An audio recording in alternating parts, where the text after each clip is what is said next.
नमस्कार।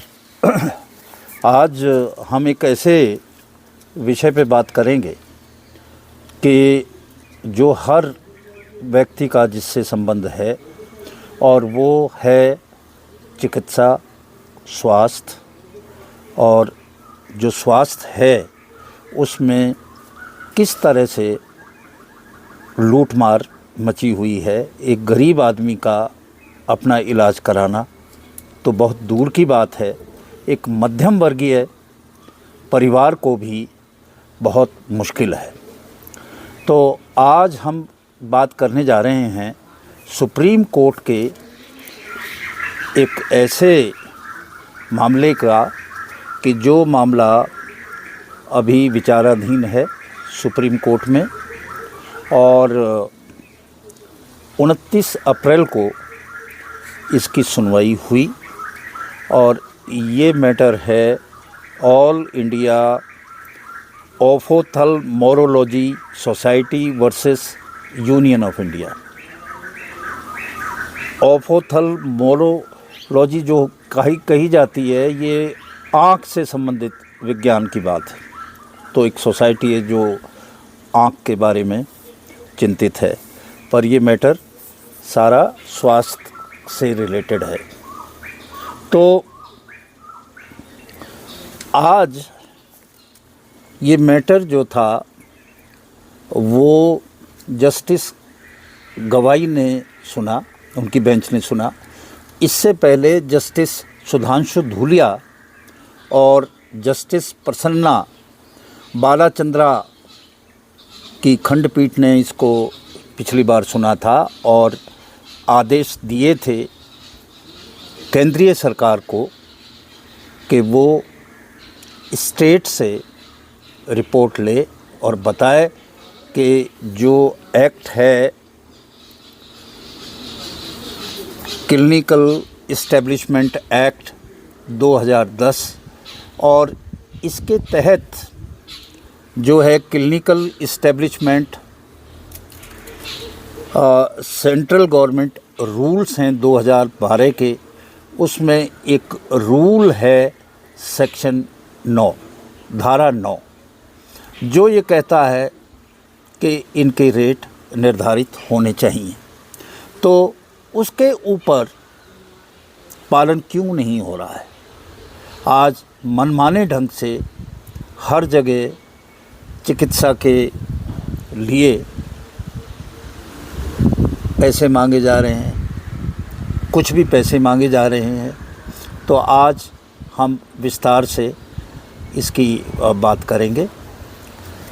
तो इसमें दो चीज़ें, जैसा मैंने बताया, क्लिनिकल इस्टेब्लिशमेंट एक्ट 2010 और उसके अंतर्गत clinical establishment central government rules 2012। ये दो चीज़ें, ये दो नियम जो है इसमें इससे संबंधित हैं।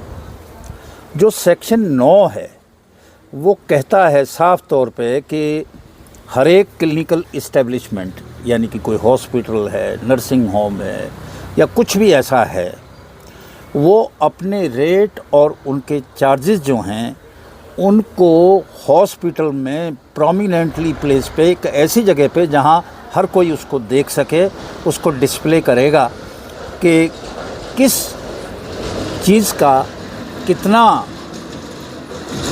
चार्जेस है। ये सेक्शन 9(1) जो है क्लिनिकल इस्टेब्लिशमेंट रूल्स उसका कहता है।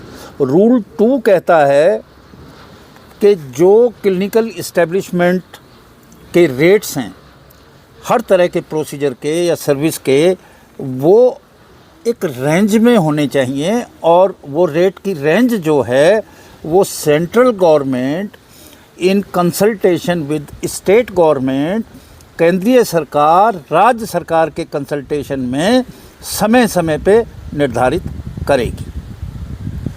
ऐसा कहीं भी कुछ हो नहीं रहा है पूरे भारतवर्ष में। तो ये इसका 9(2) कहता है, 9(2) कहता है। और इसमें ये भी है कि जो मरीज़ है उसको पूरा डिजिटल रिकॉर्ड देना उनकी जिम्मेदारी होगी। अब इसी बात के ऊपर बात हो रही थी कोर्ट में, तो उसमें जो इस सोसाइटी के लोग हैं इन्होंने कहा साहब लूट मार मची हुई है, कैटरेक्ट का एक ऑपरेशन होता है, कहीं पे इसके रेट कुछ हैं और कहीं पे इसके रेट कुछ हैं, आम लूट मची हुई है। इनके जो रेट्स हैं वो सही होने चाहिए, बात बिल्कुल सही है।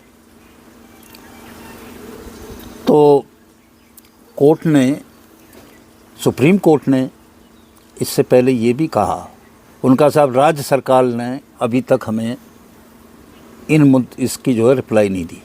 उनका अगर आप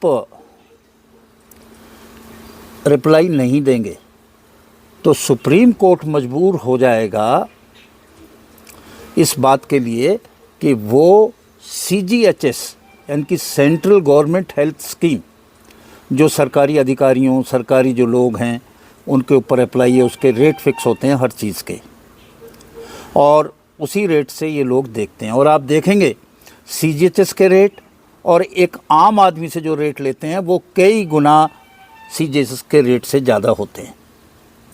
तो सुप्रीम कोर्ट ने कहा अगर आप जवाब इसका नहीं देते हैं और ये काम नहीं करते हैं तो हम उठा के ये रेट लागू कर देंगे पूरे भारतवर्ष में, और इससे ज़्यादा कोई भी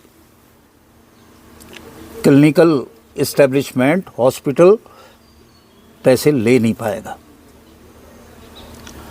तो ये मैटर चल ही रहा था, तो उसके बाद देखा कि गवई साहब के पास भी एक मैटर है, तो फिर वो जो मुकदमा था उसको ट्रांसफ़र कर दिया गवई साहब के पास। तो 29 अप्रैल को इसमें गवई साहब ने सुनवाई की। तो उसमें जो सोसाइटी के वकील थे उन्होंने कहा साहब इसके रेट तय हों, यूनिफॉर्म रेट, एक जैसे रेट तय हों और लोगों को राहत मिले, ऐसा आप करें। तो सुप्रीम कोर्ट ने यहाँ पे गवई साहब ने कहा कि भाई ये क्या है, आज आप डॉक्टरों के रेट तय करा रहे हो, क्या वकीलों को भी कर दें? इस कोर्ट रूम में जितने वकील हैं वो भी फीस, एक वकील 1000 रुपये लेता है और एक वकील 50 लाख लेता है एक हियरिंग के, तो ये भी तय कर दें क्या? तो उस पे वो चुप्पी हो गई और ये मामला 29 तारीख तक टल गया। 29 अप्रैल को सुना और सितंबर में ये सितंबर तक जो है ये चला गया। पर यहाँ दोस्तों ये बात बिल्कुल सही है कि जो अनाप शनाप रेट लिए जा रहे हैं इस पे अंकुश लगाने की सरकार को बहुत बहुत ज़रूरत है। आप और जो पद्धति हैं उनके पीछे पड़े हुए हैं कि साहब ये गलत वो गलत, दुनिया भर के मुकदमे वो चला के रखते हैं, पर इनके ऊपर भी कोई अंकुश लगाने वाला मिलेगा? आज देखिए कितना बड़ा व्यापार है ये हॉस्पिटल। एक डॉक्टर शुरू करता है एक छोटा सा नर्सिंग होम, कुछ दिनों में बड़े से बड़ा हॉस्पिटल और फिर उसकी दुनिया भर की ब्रांचेज हो जाती हैं। यहाँ तक मैंने देखा है कि मरीज़ हॉस्पिटल में दम तोड़ चुका है और उसके प्रियजनों को लाश तक नहीं दी जाती जब तक कि वो पूरा बिल का भुगतान ना कर दें, और लोग अपने मरीज़ की जान बचाने के लिए घर द्वार ज़मीन जायदाद बेच देते हैं। सरकार को ये एक ऐसा एरिया है जिससे सभी दुखी हैं, सरकार को चाहिए इस तरफ तुरंत जो है कार्रवाई करे। जब इस पे बात होती है जो मेडिकल एसोसिएशन के लोग हैं और दूसरे हैं तो वो कहते हैं साहब एक जैसे रेट तो तय नहीं हो सकते, क्योंकि जो जगह है, एक जगह से दूसरी जगह के रेट्स में, कॉस्ट में फ़र्क है। दिल्ली में किसी भी चीज़ की कॉस्ट कुछ और है, बेंगलोर में कुछ है, दूर दराज इलाके में कुछ और है। तो एक तो सबसे बड़ा प्रॉब्लम, बाधा ये है। और दूसरा जो है क्वालिटी का है, उसका निर्धारण कैसे करेंगे? वही प्रोसीजर है, वही सर्विस है। एक जगह उसकी क्वालिटी बहुत अच्छी है और एक जगह उतनी क्वालिटी नहीं है। दोनों को एक जैसा रेट भला कैसे दिया जा सकता है?